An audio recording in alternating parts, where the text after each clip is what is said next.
And so that whole 45-minute initial intake that you usually do with the specialist, you can have this all typed up and you can give them to the nurse, the assistant, and you have shaved off probably about 30 to 45 minutes right there.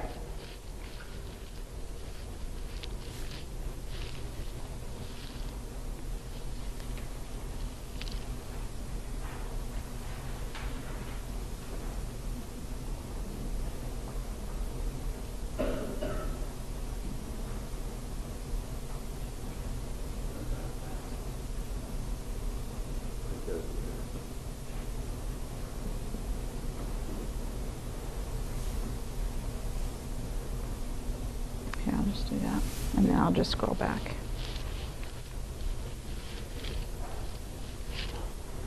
Okay. So the next thing to do before you go see that specialist is know your specialist and their capabilities. If you're seeing an endocrinologist, which deals with endocrine issues, you don't want to spend that appointment time bringing up orthopedic issues.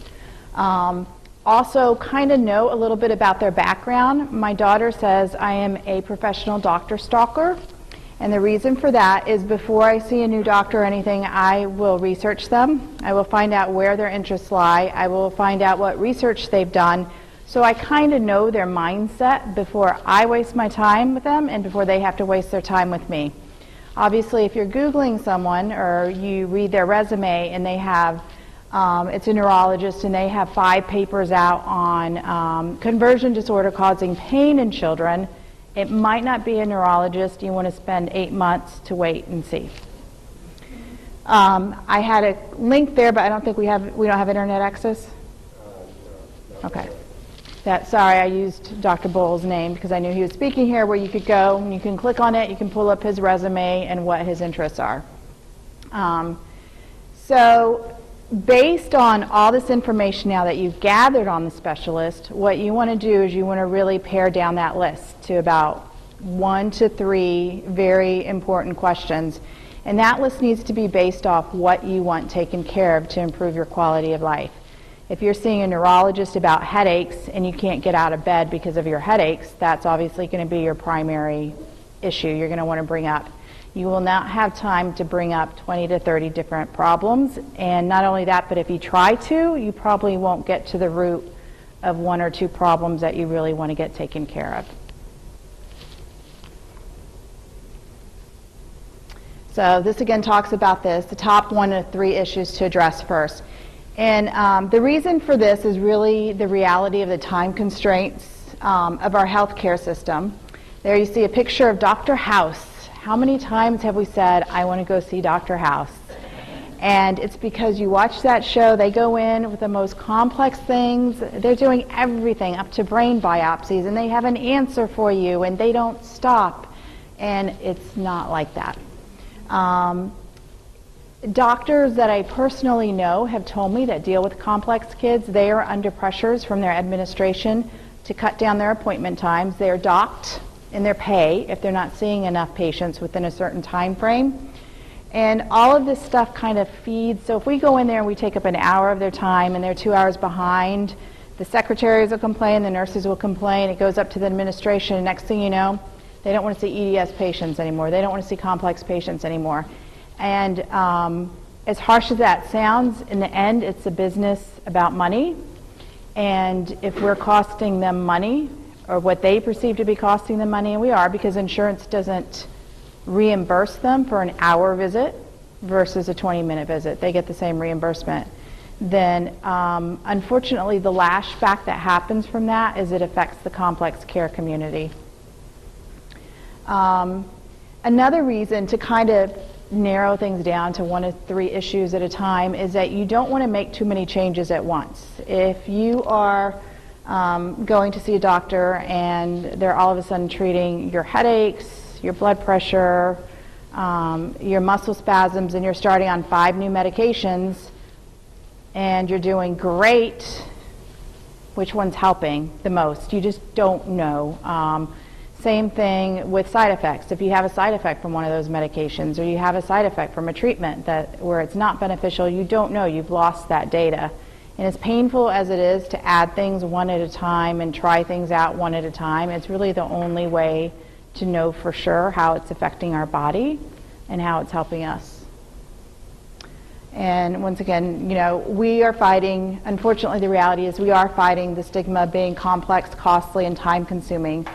And by us managing how we approach our doctor visits with organization and stuff, we can help manage this and not compromise our care.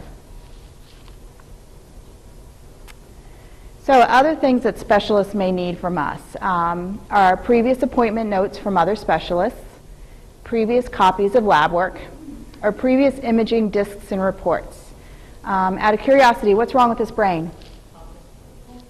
Yeah, I'm a veterinarian. I had to get a brain with cat paw prints in it. So, anyways.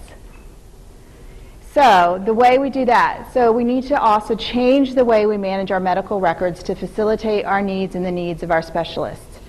I don't know about you guys, but I am in the middle of totally transitioning to this, and I have probably about 20 binders in my room of medical records, lab work, and everything.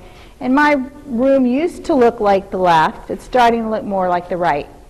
And so I just kind of want to go through how you can set up an online medical files. And I have found that to be very advantageous in that you're not lugging 10 binders with you to a doctor when you shouldn't be lugging 10 binders because your shoulder is going to pop out, or it's just easier to access certain things.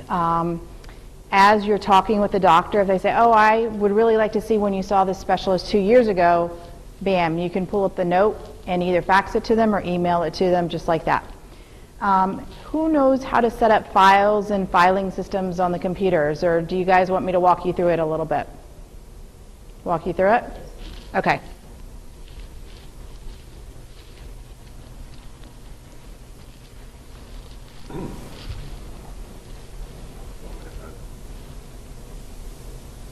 I have it set up here to do it.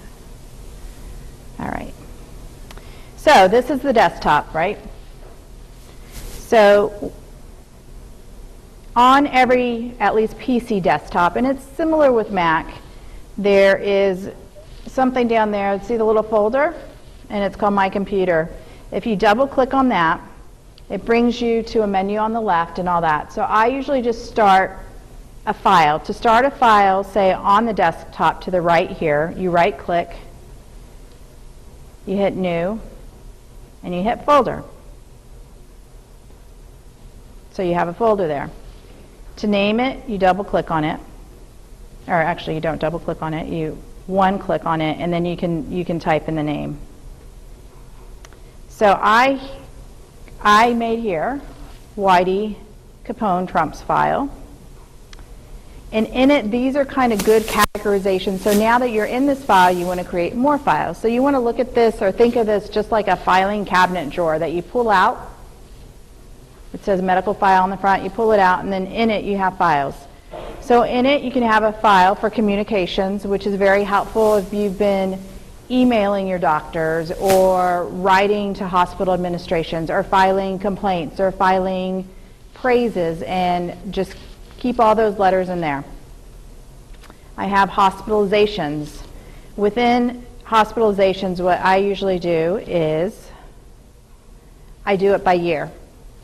So then you have the folders with the years. So once again, we're piling it down more. So 2016, 2015. So then within 2016, I usually will put like January 20th asthma attack. So that way in the title, when I label my scanned in report from that hospitalization, I know when it happened and I know what it was about. And where that comes in handy is, see right here, that search thing? Say the doctor says, okay, when were you hospitalized for asthma? If you type in asthma there, it's going to pull up every single file that has the word asthma in its name. So instead of scrolling through about 20 binders, you have it right there. Other good things are imaging results. A lot of times I recommend you get the imaging CDs from any imaging you have. You can actually copy those completely over to the imaging results. Once again, I tend to organize mine Oops. By year, and then I would write the date and what it was the image of: cervical neck, appendix.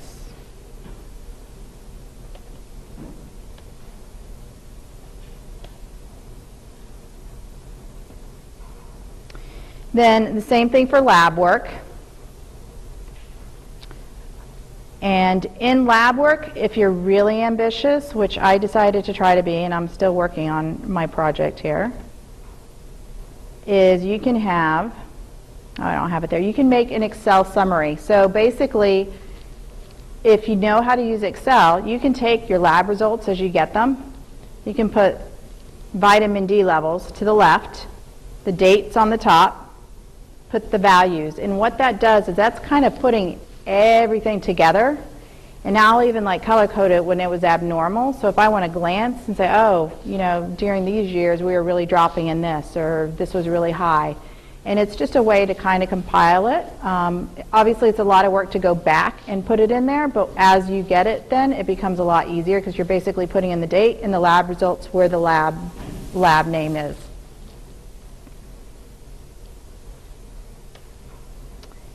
Then medical reports I do a little bit differently. I'll have the year, but then underneath the year, and this is because we, in our family, we probably have about 9 or 10 different types of specialists. So then I go further and I designate it by specialist, and then I put the date in. So that's kind of the summary of how to organize an online medical file. For scanning it in, how I do it is I scan it in either as a PDF or a JPEG. You can get really cheap printers that are also scanners. Buy them when they go on sale. You hook the printer up to your computer, and instead of print, you hit scan, and it actually scans it in as a document into your computer. So there you have it right there. Any questions? Yeah, that's all great information. One thing, though, I don't know if you've ever considered is you're going to put it on a USB stick. Mm-hmm. Make sure that you buy one that you can encrypt. Yeah. And if you lose it... That's true. All your information is on it. Yep. If it's not encrypted, yep. Even a simple password would be... That's true. Complex at best, but... You sound like my husband. My husband's a computer programmer, and he has one of those Key Norton things where it comes up with crazy passwords all the time. And yeah, that's true. Not all hospitals will accept USBs. No, they won't. They won't. What you'll have to do is you want that initial list that I told you to bring, your medications and everything, and as you're having your appointment with your doctor, take notes for any other additional records he may want. And you'll have to go home and either email those to him or fax them to him. But if they're on your computer, you can just send it that way. Generally, hospitals give you up to 3 CDs at once. Make friends with medical Yep. records, and then... You can have it transferred that way, yeah, too. Yep. Yep. So, go ahead. Oh, awesome. See, I didn't know that.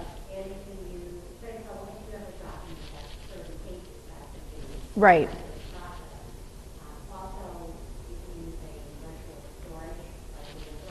Yeah, I use Dropbox.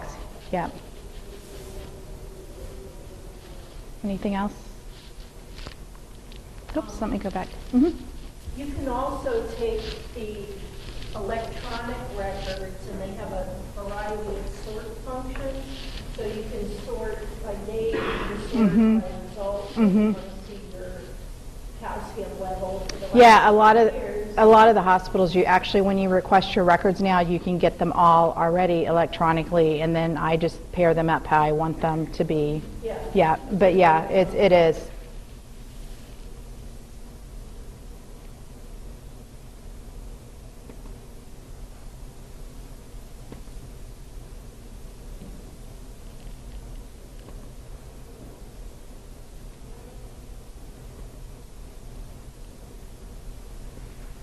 Okay.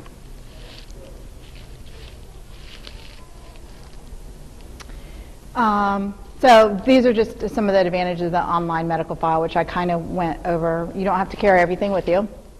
You can carry on a USB drive, but yes, you're right. Definitely get one that can be encrypted. You can search by keyword. You have unlimited filing capacity as far as your computer or your USB drive can hold. It's easy to back up, and from online documents, you can use them, you can email or fax to physicians easily. And that's just some of the files I went over with you. And so the last thing is when you're finishing out the appointment, so now you've come with your initial stuff, you've gone over your couple of questions, you've gotten your list of what else the doctor may want to see from your history. Before you leave, and this is so important because I can't tell you how many times I've gone home and I've been like, oh crap. You want to make sure all your questions were answered, so you have that list. Do not leave until you have checked off everything on that list, because no matter how organized you are or how clear-headed you think you are, if you don't look at that list before you leave, you're going to miss something. This is important. Ask the doctor the best way to reach them for future questions. So sometimes some of the frustration is once we leave that doctor's office, actually getting back in touch with them to get questions answered. And a lot of that has to do with, they all kind of keep organization different. Sometimes they'll say, oh, just shoot me an email, here's my email, or please call my assistant and she'll make sure she gets me the question. And that's really important to know, because otherwise, unless you can guess the right way, you might bump your head against the wall a couple of times trying to get through. Like Dr. Chopra said earlier, ask about following up on any diagnostics being ordered. Do you call? Do you set up a follow-up appointment to go over it? Ask them how they want to follow up on the results. Long gone are the days where we have blood drawn and we wait for the phone call. 9 times out of 10, that's not going to happen. You have to follow up. And then ask about when you set up the next appointment to continue addressing your issues or your list, or to follow up on progress of current ones. And this is kind of the end of this section, and I put this up here because I think we can all relate. It's just a little cartoon. It says, hello, doc. This is the hypochondriac. Guess where I'm calling from. And it's an angel sitting on a cloud in heaven. So this next part is kind of stuff that I have learned through my daughter. As you heard from Dr. Barnum, she was misdiagnosed a while ago with conversion disorder. We were threatened by DCF. The alternative to DCF was to put her in an outpatient pain rehab psych program, which was 8 weeks of pretty much torture at the time she had POTS, which was mislabeled. So for 3 to 4 times a day, they would strap her to a tilt table. They would raise the tilt table. She would pass out and convulse with her joints coming out. They had her crawl through her vomit if she got sick. And the sad thing is that was still the better choice, because I could take her home at the end of the day. And I still had control over her. And after that 8 weeks, when the insurance stopped paying because she wasn't making any progress, I went back to those same doctors and I was like, now can we visit this? And afterwards, within 2 weeks, she was on midodrine, her blood pressure was up, and after not walking her, being able to get out of a wheelchair without fainting and passing out for 6 months, she was walking herself in 2 weeks on midodrine. Which one of those doctors still said was a placebo effect. Anyways, so it was a hard lesson to learn. She's now 16. She was, Dr. Barnum, do you remember? She was 9, right, when this happened? Was she 9 when this happened? Yeah. And she hated my guts until she was about 13. Yeah, I know you remember that. I'm sure you heard plenty of it.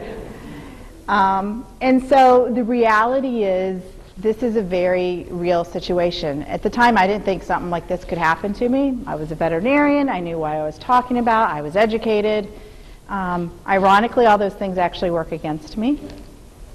And so I have just, here's a quote up here from actually a very famous, very popular rheumatologist that treats CRPS at CHOP. And in one of his articles, he says right here, During the examination, one is frequently struck by the interdependency or enmeshment between the patient and parent, usually the mother, but can be the father. The parent speaks for the child even when the child is directly addressed. So right there, we're getting set up in medical literature to fail. So they kind of see us as this cartoon here, with this guy sitting here and saying, you know, at some point we have to stop swaddling him, right? And you can see the grown-up kid swaddled in blankets. But ironically, what I find very odd is that it's a natural parent reaction to advocate for your child, therefore speaking for them as an adult, being more involved with your child as they are sick, because the child is sick. They should depend on the parent more. And this is just being a parent. Now, it's funny because if we didn't do that, we'd get docked for that as well. And so there's a quote here by Agatha Christie. A mother's love for her child is like nothing else in the world. It knows no law, no pity. It dares all things and crushes down remorselessly all that stands in its path. And I totally agree with that, because I would. So the other thing I wanted you guys to be aware with is, I just went to Wikipedia and I was like, all right, let's list the signs of Munchausen by proxy. And what I did was I put asterisks next to things that I feel are very logical for a parent of a complex, rare child to do. First one, a child who has one or more medical problems that do not respond to treatment or that follow an unusual course that is persistent, puzzling, and unexplained. Right here. Physical or laboratory findings that are highly unusual, discrepant with the patient's presentation or history, or physically or clinically impossible. Right here. A parent who appears medically knowledgeable, fascinated with medical details and hospital gossip, appears to enjoy the hospital environment and expresses interest in the details of other patients' problems. I didn't star that, but at times when you're living in the hospital, you have to stay upbeat. You have to talk to the staff there. I'm sorry. That's just a natural thing. Also, with my background, I was docked for having a lot of medical knowledge. A highly attentive parent who's reluctant to leave their child's side and who themselves seem to require constant attention. If my child is suffering, I'm not leaving their side, and I will speak up and require constant attention. A parent who appears unusually calm in the face of serious difficulties in their child's medical course while being highly supportive and encouraging of the physician, or one who is angry, devalues staff, and demands further intervention, more procedures, second opinions, and transfers to other more sophisticated facilities. So basically here, if you play nice with the doctors and you're very friendly and you get to work with them, that's not good. If you argue with them, that's not good. The suspected parent may work in the healthcare field themselves or profess interest in a health-related job. Right here. The signs and symptoms of a child's illness may listen or simply vanish in the parent's absence. Hospitalization and careful monitoring may be necessary to establish this causal relationship. That one actually worked to my advantage, because when my daughter was pretty much in a comatose state, when she first went into the hospital with her pot seizures, they made my husband and I leave for 24 hours to make sure, quote, we were not the cause. And obviously it didn't stop. A family history of similar or unexplained illness or death in a sibling. Well, most of these diseases are genetic. A parent with symptoms similar to their own child's medical problems or an illness history that itself is puzzling and unusual. Right here, you have the same disease, it's going to fit you. A suspected emotionally distant relationship between parents. The spouse often fails to visit the patient and has little contact with physicians even when the child is hospitalized with a serious illness. I didn't star that, but I will tell you my daughter, who's 16, has had 20 procedures. My husband keeps our insurance going.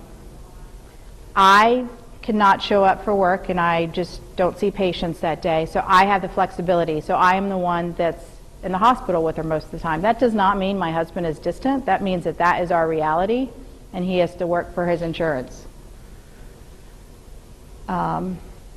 A parent who reports dramatic negative events such as house fires, burglaries, or car accidents that affect them and their family while their child is undergoing treatment. A parent who seems to have an insatiable need for adulation or who makes self-serving efforts for public acknowledgement of their abilities, and a patient who inexplicably deteriorates whenever discharge is planned. And those last three I didn't really star. But you can see how many of those things, unfortunately, we fit just out of that's what we're dealing with. So, obviously, the deck is stacked against us, and we're like that little pug hanging in the toilet. I love pugs, by the way. So, these are some of the things I have learned from my mistakes. In other words, everything I'm saying to do, I did the opposite and had to learn from it.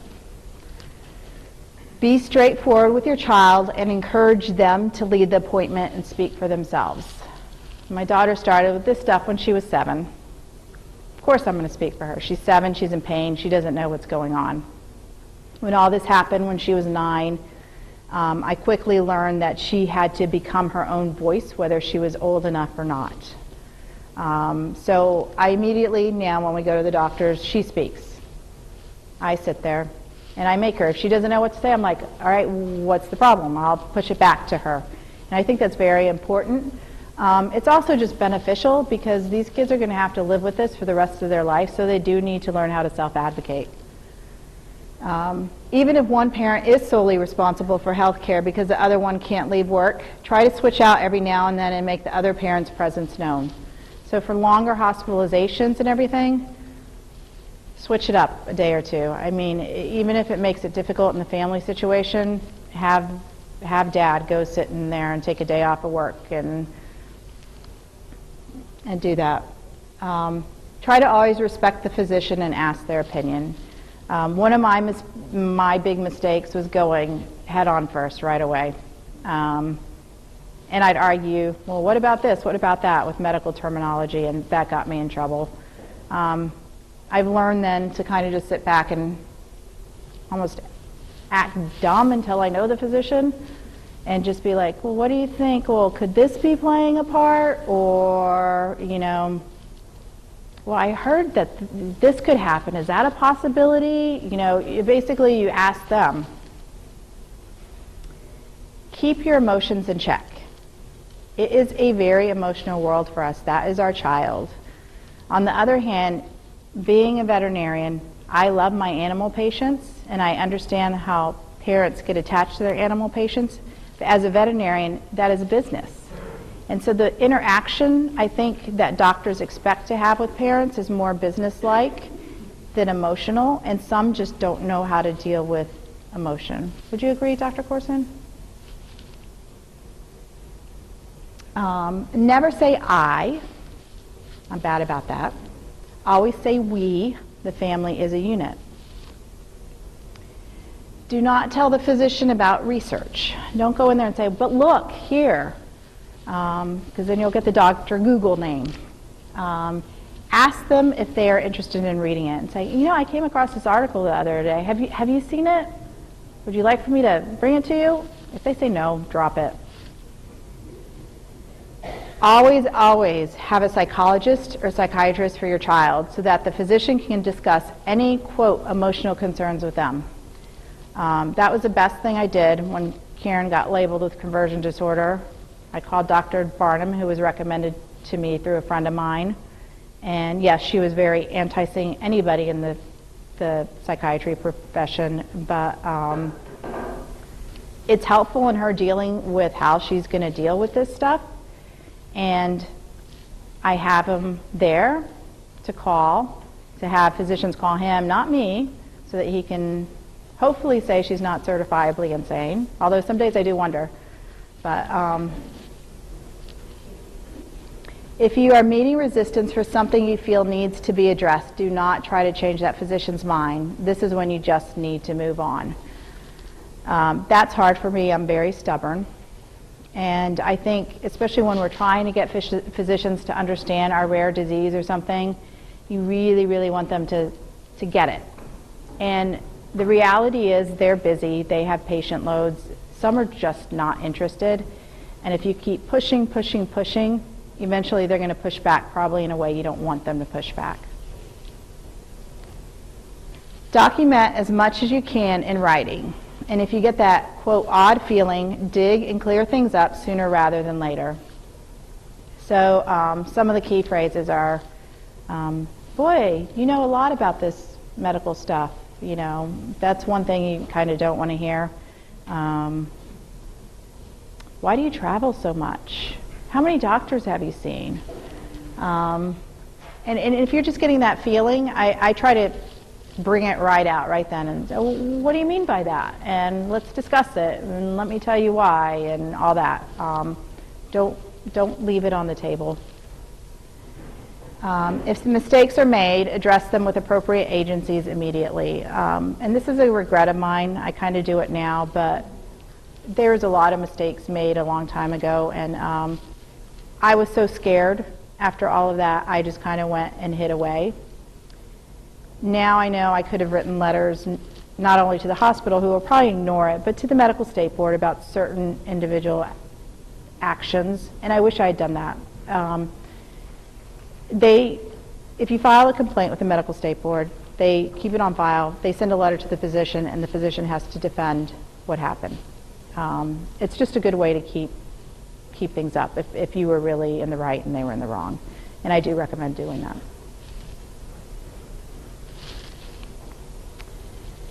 And any questions? And I just love Yoda, so I had to put him up there.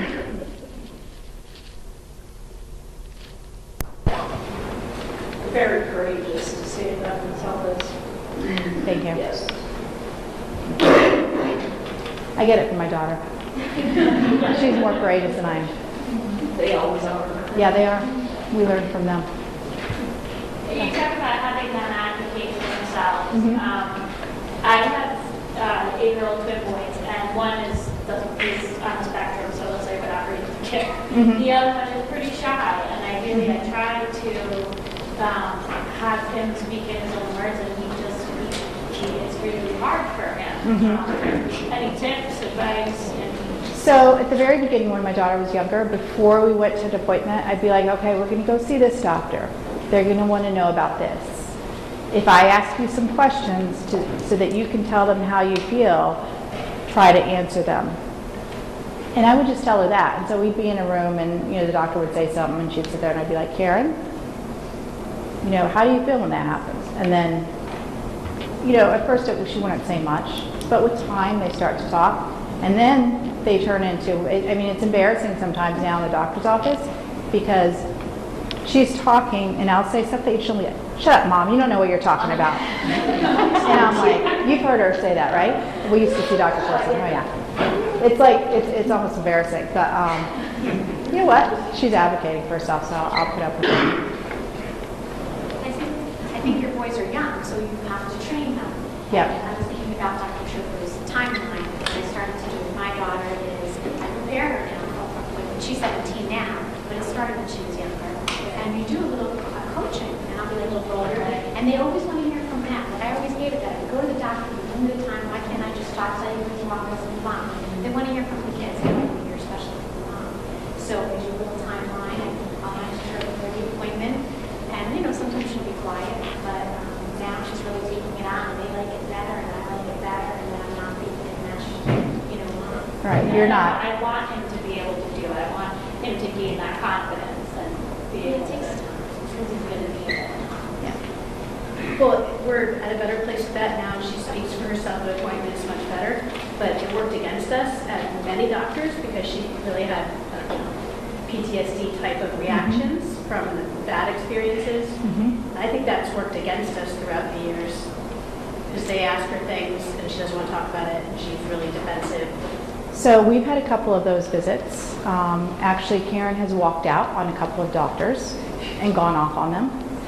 And when that happens, I kind of explain to them, that's where Dr. Barnum comes, and Dr. Barnum knows, I kind of explain to them, look, she had this experience in the past, this reminded her of that, and then I usually ask them if I can get Dr. Barnum to email them or talk to them, and I step out of it. Okay. I have her step out of it, and I bug Dr. Barnum and have him explain why.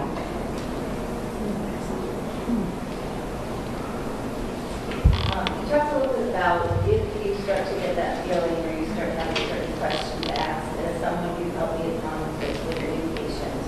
I don't know if it's worth talking about like how to handle that situation in your new patients, the role of social work in patient relations. Yeah, it's hard because every case is a little different in patients. I can give you an example actually that happened later after I've learned all this, where Karen was in another hospital setting, and it's one that we actually love our specialists there, feel very comfortable there. And there was a new ICU doctor, and we went in the hospital for a certain reason, and all of a sudden that reason was changing. So that was one of the first cues. So we went in to have a procedure done because she was allergic to contrast. And then between the resident and the ICU person, they were like, you know, I don't think she really needs this procedure. You know, we think her headaches might be because she's on too many meds. And Karen knew exactly where they were going, and she went right off on them. I mean, off. Talk about going off. Yeah, but then we were stuck there an extra day, because then I was like, oh. So I knew at that point we weren't going to get what we needed to get done, but she had just literally used every foul language word you could think of. Really made herself not look too good. And I was like, if I check her out now, DCF's going to be called.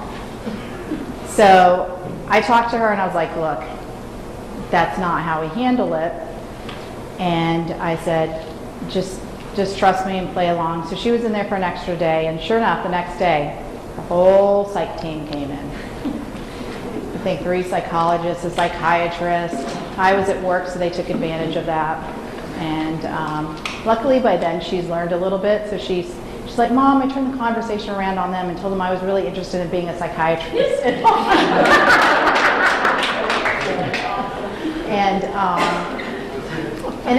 And I knew what they were going to, and then they wanted to start weaning. They wanted to keep her in the hospital to totally wean her off her meds that I knew would make her crash. And I was like, oh no. But I didn't want to raise a fuss because I didn't want to raise any alarms. So I got in touch with some of her specialists that were at that hospital, kind of discussed it off the record with them.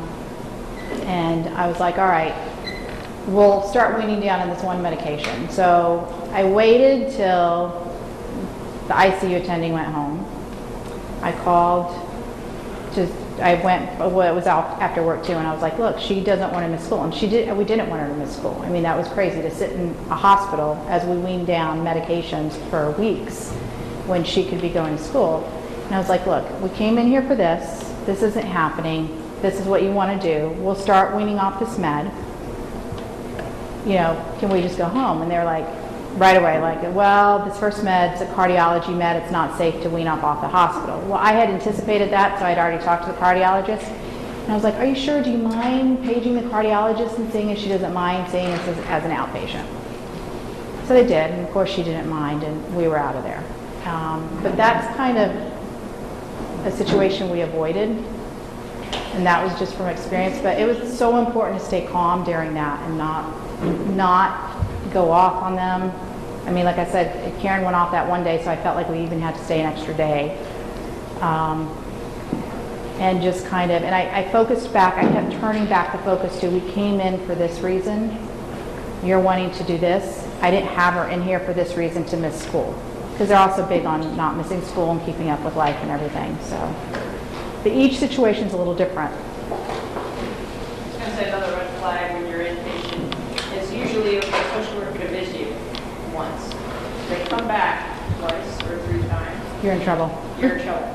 So, and then if you can go and speak to maybe the doctor on the floor, and they'll tell you in a private room, this is what's going on. If you can get out of there, get out of there. Because you will. Go ahead, Jessica. I was just going to add a little bit to that and say that exactly what you said is what works best in all of the cases that I've been involved in, where we have avoided an amputation or gotten them out of the hospital before TCAPP is officially involved, is that if they come in and say, we want to do something totally different, we want to wean men, you need to say, okay. Like, even if you know it's not okay, if you start fighting, you're just confirming they're not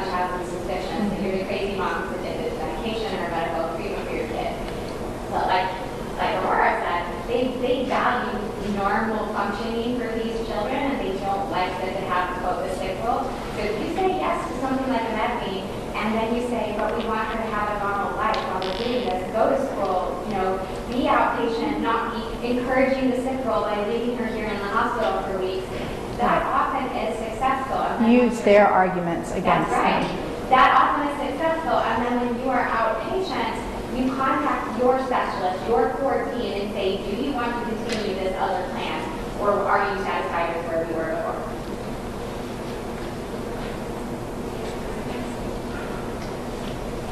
So one obvious question is, you can't do it all over again from the start. What would you do differently? And it could be simply you would do all the things that you recommend. Correct. But how far, if time that Karen started having symptoms to now, how long did this have to proceed before you would have listened to Aurora and followed her recommendation? 2 years. And I actually had no one then. When I think about it, I didn't have any. That's one of the reasons we started TCAPP. Was right after the first incident. I was like, I didn't have anyone to reach out to. And I will tell you that first incident, they talked to you so much. I was reading the definition of conversion disorder, and I was like, oh my God, I have a medical background. What if I am making her do this? There are all these, and you start second guessing yourself. And that was another reason I wanted to start TCAPP, was I didn't have anyone to say, oh no, this happens with this and this and this, and yeah, you're not crazy. So I'm not sure, I might have actually listened then. And in retrospect, is this the kind of forum that would be beneficial, or do you need somebody talking to you one-on-one? I think for particular situations, like if you're in a hospital situation, I think Jessica's great with that. There's so many different nuances and there's no way to cover it all. I think, like I can talk about more of the basic things to try to do, but then there's going to be individual situations where, and you have to be able to, the team that you have in place then varies too. So those team members, the other doctors, have helped me in the other situations I've been in. And so that varies too, based on who and where you are and everything. So it's hard you can't really, just like these kids, you can't blanket it, yeah. Can you speak to how, you said your daughter has had moments where she's resisted and refused, which is developmentally appropriate. Yep. She's gone along with decisions, she's also rebelled against them, which is completely typical, age appropriate and normal. Can you speak to how, like for instance, the last situation where you described where she put up a fit and said no way, and that cost more time in the hospital, the fallout effect afterwards and how you dealt with that, whereas we try to empower our children and teach them that speaking up and advocating for themselves is a good thing. However, zip it and, get it under control, and your rights don't matter in effect. Right. In certain situations. So the details, I just kind of try to calm her down there. I didn't go into, you can't be cussing, you can't be yelling at doctors like this is how they look at it. I waited probably about 2 weeks after we were out of the hospital and we revisited it.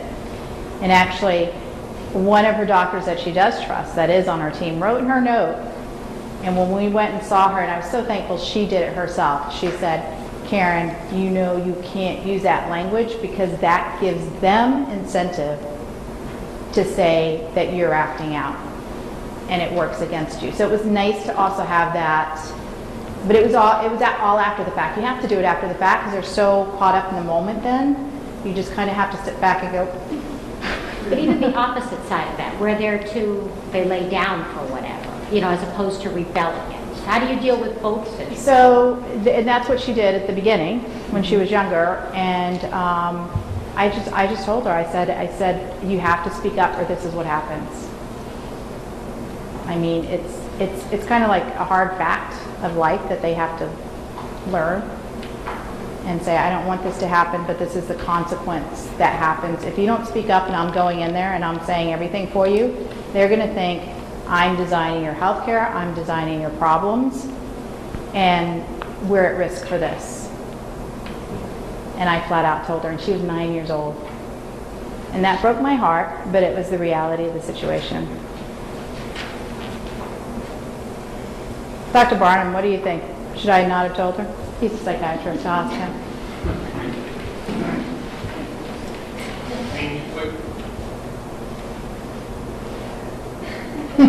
It's hard. It's teaching them a culture of fear, essentially. You have to find the balance between, being sincere and expressive and telling them to fuck off. On the other hand, being sort of, if you don't sort of manifest the emotions that you have, then you're going to be seen as, maybe insincere or sort of making it up. And so, generally, I agree with Jessica that under most circumstances, it's generally better to be under control than not under control. There are ways, though, that you can be expressive and even profane when you're under control, and so it's a matter of style. Can I say something? My background is in social work, and my daughter would always make fun of me because I was always saying, well, use I feel statements. I feel blank when you blank, and I'm like, blank.